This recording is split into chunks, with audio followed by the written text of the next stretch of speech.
Okwezi okuhwire omugyera gwa Rwizi gukaboga dera amaizi gasiga gashenyazimwe ahantu ndaha mugyera ogu ezirimu n'orwataso village Kitebero omu rurembo Mbarara.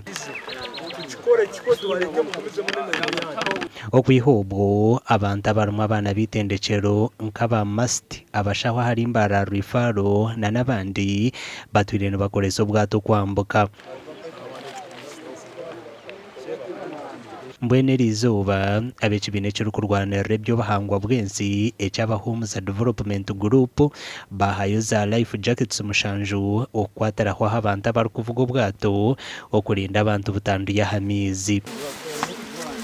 Abantu batwire nibakorosinga aha buri izooba konka batiine kintu omuntu yakuruga aha ryato taine kintu ekyajwire ekikubasa kumuyamba, so twagura life jackets ezi nungi original koko muri kuzireba life jackets mushanju abokuba abantu bengi bafuire habwe ntamburambi y'amaizi mbwenu okuleta jackets ezi zeiza kuyamba abantu abarikuba bambuka yaba nazo muri yato nazwara life jacket yahika buseri nagizura.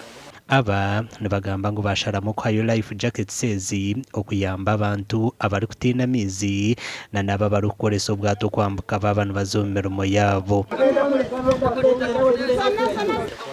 Tureba abakyara abakukrosinga river batakubasa kukrosinga batine life jackets ninga abina abana mabasa kuteka abana in danger if they cross without the life jackets. Twareba ngo icyo kiriseho icyumba kizemirimo n'entambura y'abana b'amashomero abantu ababurijo, so twagira ngo twine cyamanye kitubasa gukora okwiyaho kuhereza